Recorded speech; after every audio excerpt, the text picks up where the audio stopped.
It's that time again as Monarch Radio brings you back to those golden days before television, when radio was the main source of family entertainment in the home. Stay tuned for another one of those drama or comedy episodes from way back when, as performed by the Monarch old-time radio players. Well, Dashiell Hammett introduced a new detective genre, and Sam Spade in his 1930 novel, The Maltese Falcon. Raymond Chandler came along a few years later and perfected the type with his detective Philip Marlowe. By the late 1940s, Marlowe had moved to the big screen, with Marlowe played by Dick Powell, Robert Mitchum, and Humphrey Bogart in those movies. Murder, My Sweet was responsible for Marlowe's first appearance on radio when it was presented on Lux in 1945, starring Dick Powell and Claire Trevor, as a summer replacement for Bob Hope. The Adventures of Philip Marlowe aired on NBC in 1947. The show starred Van Heflin with a script by Milton Geiger, based on the stories of Raymond Chandler, and ran through the summer and was then dropped by NBC. The character of Philip Marlowe was too good to stay off stage for long, though.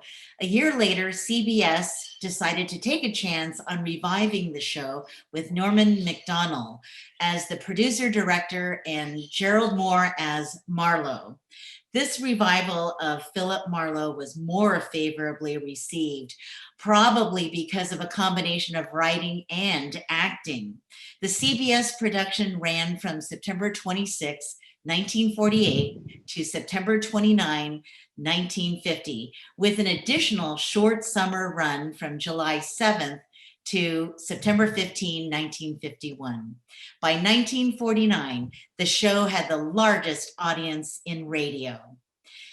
It is now Monarch Radio's pleasure to bring to its audience a recreation of one of those early The Adventures of Philip Marlowe episodes entitled Red Wind from June 17, 1947. It was hot, boiling hot that night. I wanted to grab a beer and turn in early.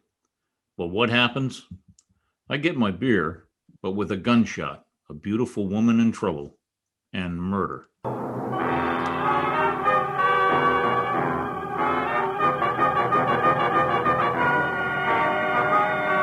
Monarch Radio presents The Adventures of Philip Marlowe as recreated by the Monarch old-time radio players. There was a rough desert wind blowing in Los Angeles that evening. It was one of those hot, dry Santa Anas that come down through the mountain passes and curl your hair, make your nerves jump and your skin itch.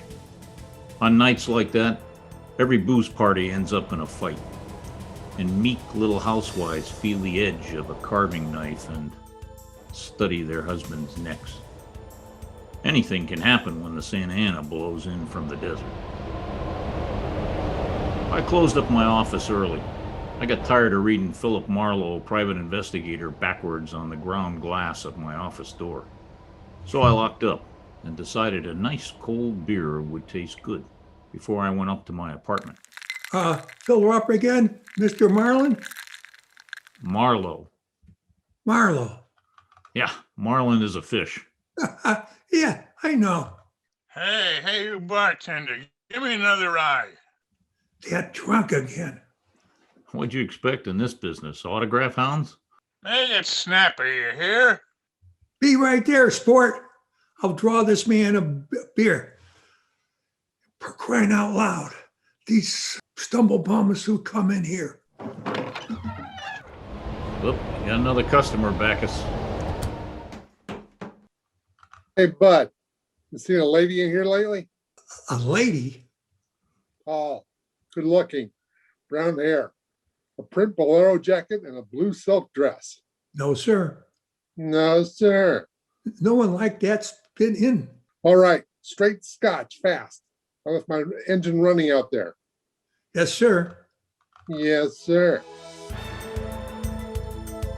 This slick-looking, sarcastic guy stepped up to the bar and drank his scotch, whole. Then he stopped. The drunk was grinning at him. And then, without changing his grin, the drunk swept the gun from somewhere so fast it was just a blur coming out. Made a couple of hard snaps, and then a little smoke curled. Very little. Ow! All right, you other guys, don't move. So long, Waldo. All right, don't move, you two. Poor Waldo. Bet I made his nose bleed. So long, boys. Drink up. All right, get on that phone, kid. I'll get his license number. Holy smokes! Holy smokes! Too late. Drove away with the dead guy's car. Maybe he ain't dead. Oh, he's dead, all right. Where's your phone? This is for the police. The prowl car boys were there in about 5 minutes. Waldo was out of business, all right. Nothing in his pockets told who he was, but he had about $700 on him. I told the cops what I knew, including about Waldo's tall, brown-haired, pretty girl in a bolero jacket. It was about 9 o'clock when I stepped out of the elevator in my apartment house and almost walked right into a tall, brown-haired, pretty girl in a bolero jacket, waiting for the elevator on my floor. Oh, excuse me. Just a minute, lady. I said, excuse me. I'm in a hurry. Now, if you'll be good enough to step out of. Look, you better not go out in those clothes. Just what do you mean by telling me what? Lady, might I take the trouble of telling you that you're in trouble? Trouble? Yeah, the cops are looking for you in those clothes. But I haven't done anything that. Maybe not. But if I were you, I'd have a little talk with me. I'm in room 41 across the hall, and I never collected an etching in my life. All right, I'll go with you. I'll go. I got to my room and rustled up some drinks. But when I turned to give her hers, she had a small automatic in her hand. It jumped up at me, and her eyes were full of panic. I put down both glasses on the table, slowly, so that I wouldn't be misunderstood. Look, sister, maybe this wind has got you crazy too. Don't move. Be careful. Don't move. A man just got shot in a bar down the street. Before he got it, he'd been asking about a tall, pretty girl with a bolero jacket, just like yours. What did he look like, this man? Tall, 5'11", slim, dark brown eyes with a lot of glitter, dark suit, white handkerchief in the breast pocket. He must have seen you earlier tonight to know how you were dressed. Am I getting anywhere? He used to be my chauffeur. You had an appointment with him, didn't you? Listen, he asked for you, didn't he? Yes, I had an appointment with him. He's stolen something from me, and when he left 3 days ago, I was going to buy it back from him. Why didn't you tell the police? I couldn't tell them. It was valuable, wasn't it? Valuable enough for Waldo to steal? $15,000. That's peanuts. Oh, it wasn't the value. It meant something to me. The man I loved gave it to me, and now he's dead. He was a flyer shot down over Germany. Now go back and tell my husband that. He probably hired you. He did? Well, how much is he paying me? And where is this husband of yours? Oh, he's at a meeting. This late at night? Oh, he's a very important man. He's a hydroelectric engineer. I'll have you know what my husband is one of. Skip it. I'll take him out to lunch sometime and have him tell me himself. And about Waldo, whatever he had on you is dead stock now, like Waldo himself. You mean he's dead? Waldo is dead? Yeah, sister, he's dead. Dead. Lady, Oh. He is dead. Oh, Scream and I'll give you 2 black eyes. I'm not going to scream. Oh, who would that be? There's a dressing room behind that door. Hide there. But I don't want to. Now, don't argue with me. Just do it. All right. All right. Then I went to the door, making a loud yawning sound. Backs of my hands were wet. I opened the door without a gun. That was a mistake. I certainly knew the gun I was looking into, a .22 target automatic that had already killed one man that night. And I knew the bald head, the flat, shiny eyes, and the face like a poisonous lizard. Baldy put the muzzle of his gun lightly against my throat. I backed into the room, and Baldy kicked the door shut. You alone? Look for yourself. I'm asking, not looking. I'm alone.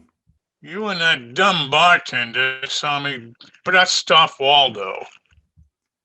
What did Waldo do to you? Who's asking? Oh, just making conversation. He stole on me on a bank job we did together. Got me 4 years in Michigan Pen. How is he? Dead. I'm still good, drunk or sober. Tell me why I came here. You heard the barkeeper and me talking. I told him my name, where I lived. That's how, pal. I said why. Skip it. The hangman won't ask you to guess why he's there. You're pretty tough with that, ain't you? But you're slamming off, pal. All right. But you could get that gun out of my neck and try somewhere else. Oh, yeah, sure. Is this better? This suit you all right?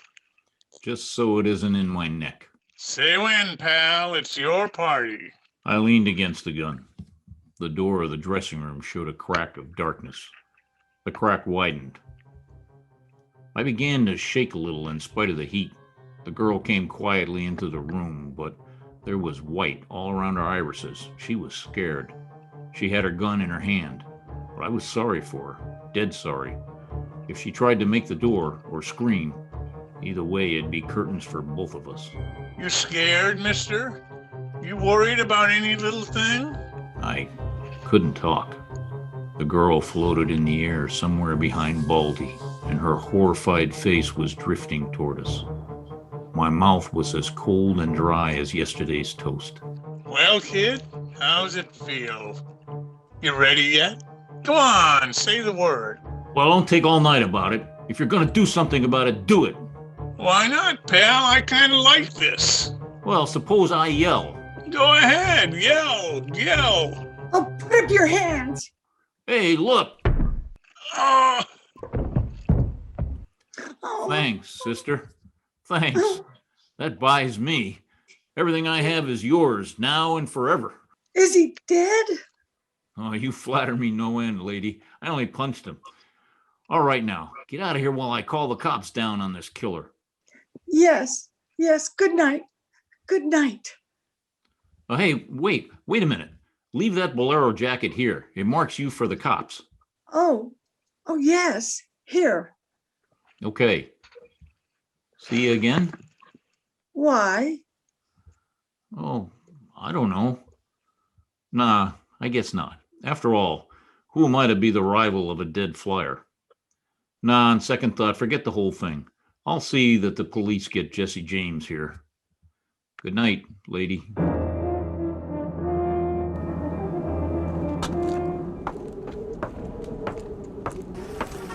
Yeah?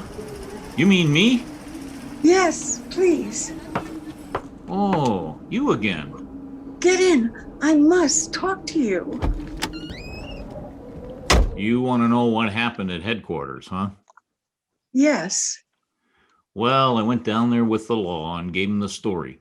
I left you out of it. Oh, thank you. Well, you saved my life, so no one knows anything about you. Oh, incidentally, neither do I. Well, my name is Mrs. Frank Marcellet, 212 Fremont Place, Olympia 24596. Is that what you wanted? I guess so. Well, there it is. Now, why did you really come back? I wanted my pearls. Pearls? Yes. Pearls too, huh? All right. Tell me about the pearls. We've had a murder and a beautiful mystery woman and a sadistic killer and a heroic rescue. Now we will have pearls. I was to buy them back from the man called Waldo. Well, I saw everything that came out of his pockets, and there weren't any pearls. Could they be hidden in his apartment? It's possible. Waldo lived on the same floor you do in this apartment house. Then why didn't I know him, at least by sight?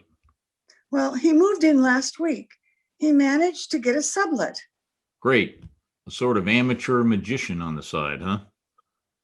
Oh, it's getting rather late. Yeah. What about your husband this hot, mysterious night? Oh, he's still at his meeting. You could have brought him along. He could have sat in the back seat working out a problem in hydroelectronics while... While what? Well, I didn't have any answers that wouldn't sound cheap or just ridiculous or from the sophomore class in repartee.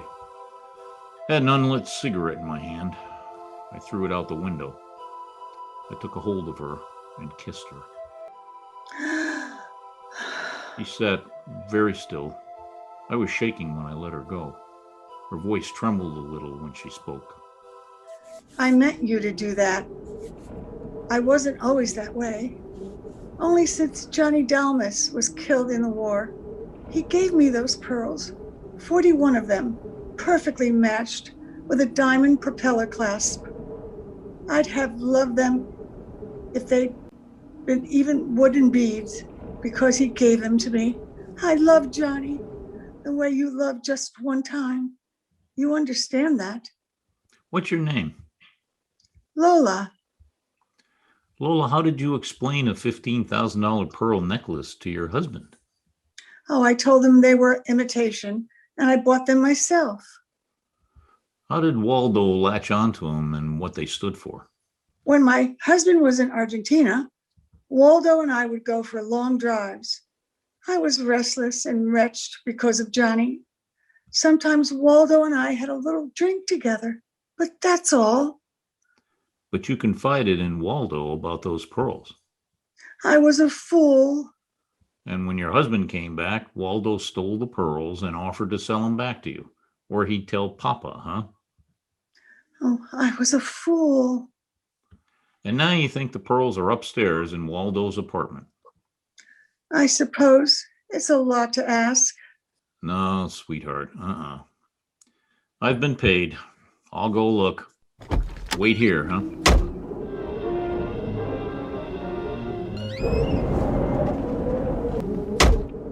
Well, was I gone long, Lola? No. Well, No, no pearls? no pearls.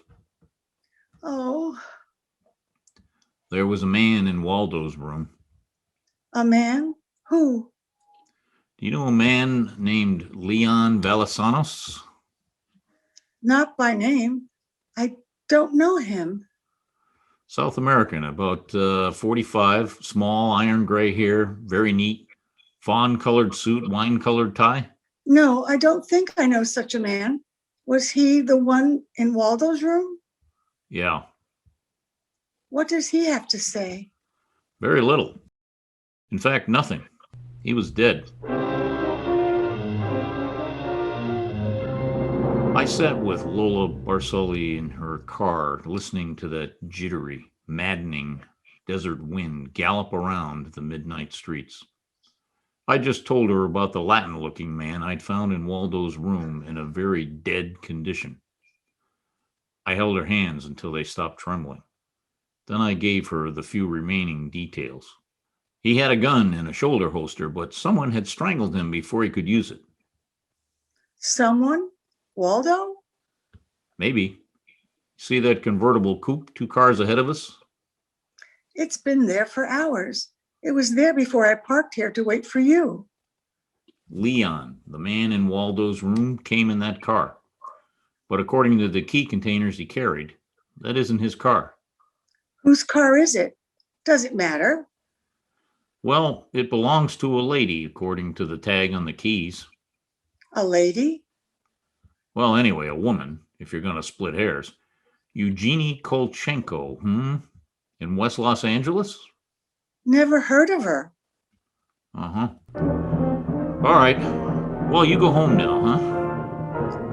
What are you going to do? Drive that flossy convertible around, wave at my friends, impress people. You run along now. Me, I've got another date. Yes? What is it, please? Miss Eugenie Kolchenko? Yes, what is it? Did you lose or misplace a pigeon gray convertible coupe? What are you saying? Now, don't be alarmed. I found it and brought it home to you. Come in, please. Is it a reward you wish, shall we say? Oh, snap out of it, Dragon Lady. Who was he? Who was who? The little guy, Leon, you loaned your car to. He's dead. Now, who was he? No. Oh, yes. Eugenie, Darling, come here, please. what's the matter, honey? Who is this man? I came about Miss Kolchenko's car. What about her car? Well, the gentleman who borrowed it couldn't return it on account of he isn't alive. He's dead, darling. He's dead. Dad, huh? Completely. Who are you? Philip Marlowe, private investigator. My card? Mm-hmm. You told the police yet? Never do at once what can be profitably deferred pending negotiations. Aesop. I might negotiate. Oh, peachy. What do you know, Marlowe? A man named of Waldo was shot in a bar tonight. I happen to have the inside as to who he was. And when I visited his apartment tonight, I found this Leon Velisanos dead. He wouldn't have had $500 in 20s on him, would he? No, but this Waldo had over $700 on him when he was killed at that cocktail bar, mostly in 20s. Is there a basis there for negotiations yet? Very well, Marlowe.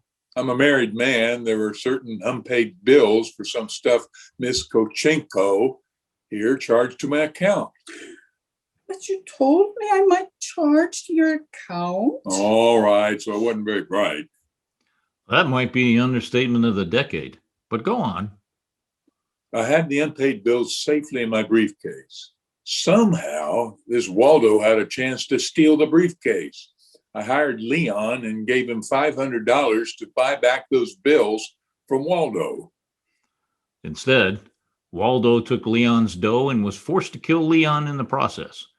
And he went out to keep another date and accidentally walked into an old pal hostile enough to blow him down.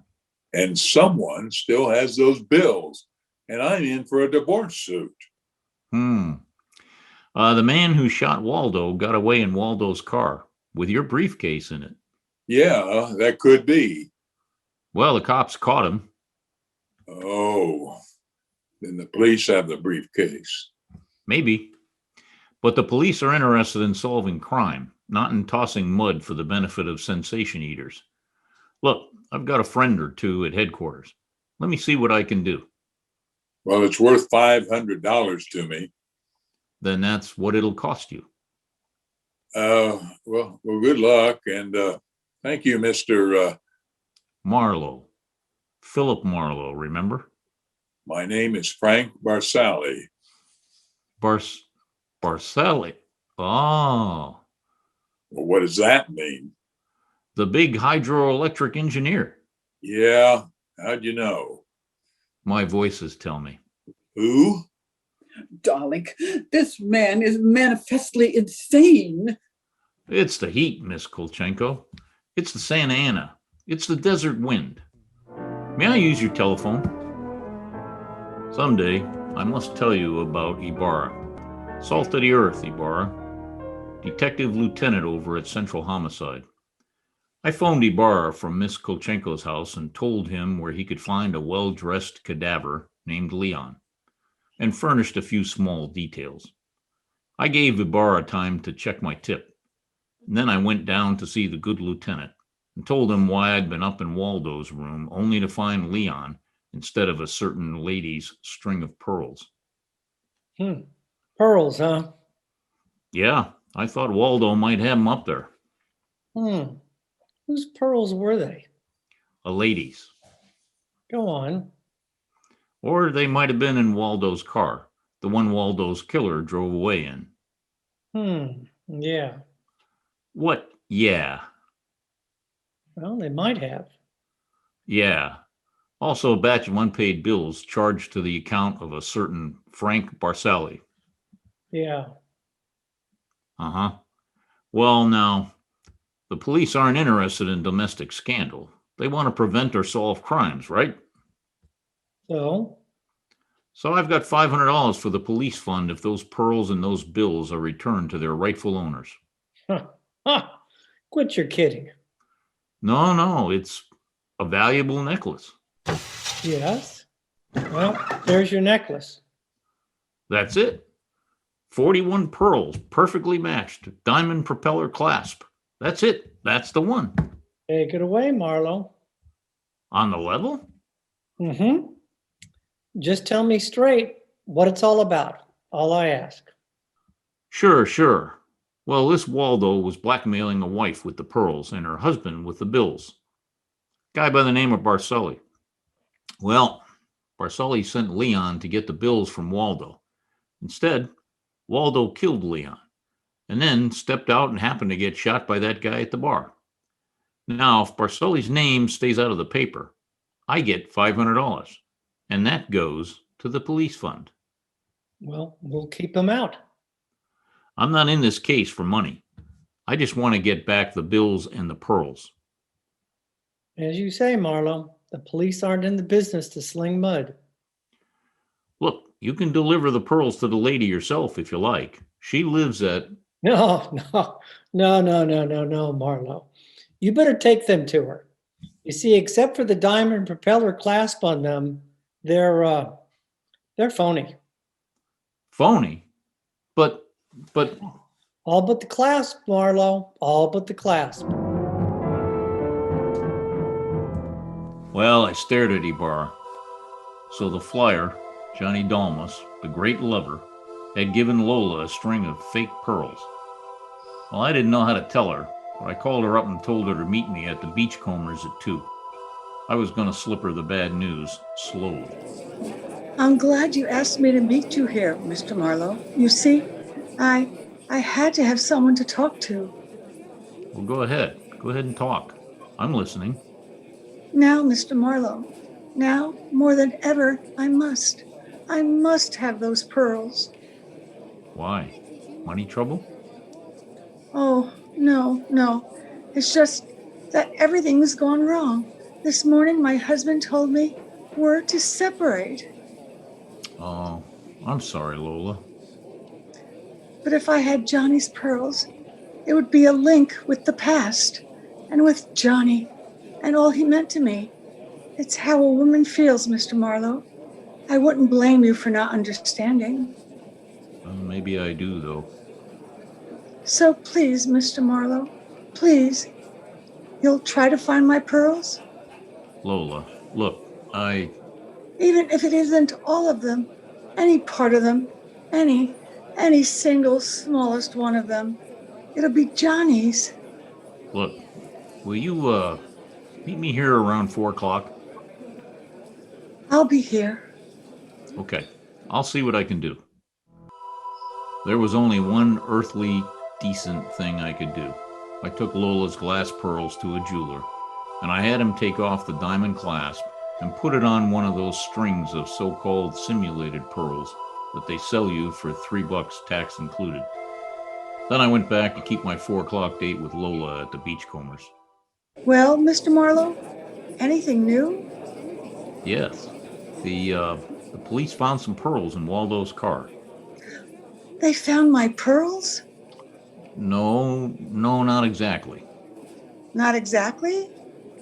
Well, Waldo was getting set to gyp you, Lola. He had the diamond clasp of your necklace attached to a string of cheap imitations. Then he sold the real pearls. Oh, how? Oh, These are the imitations here. yes, but it is my clasp. The clasp is real. Is that all right? Oh, yes, it's the clasp that Johnny Dalmas gave me. Of course it's all right. Oh, that's swell. And thank you so much, Mr. Marlowe. Forget it. I won't. Not ever.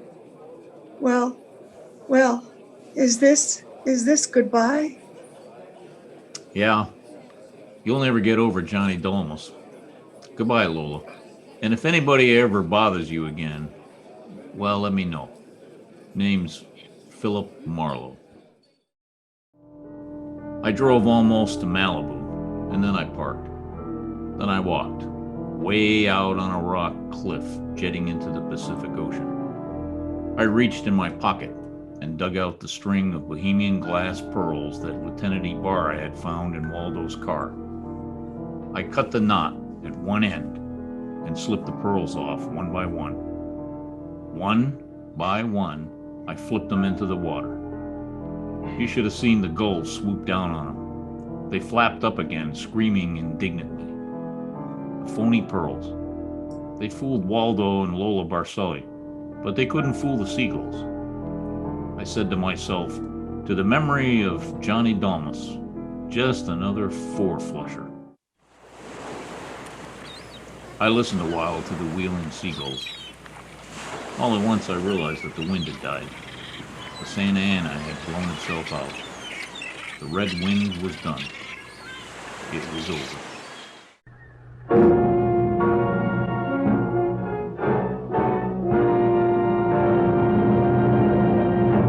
Today's cast included yours truly, Jane Utsumi, as the announcer, Charles Pellissier as Philip Marlowe, Howard Wishner as the bartender, Bob Cuddy as Baldy, Bob Jepson as Waldo, Linda Sardi as Lola Barsali, Karen Steves as Eugenie Kolchenko, Bill Steves as Frank Barsali, and Charles Davis as Ibarra. This episode was recorded and video edited by Judy Katz. This episode was directed by Howard Wishner, who also provided sound effects using recordings from freesfx.co.uk, as well as portions from the original broadcast. Casting and script selection was provided by Maureen Wishner.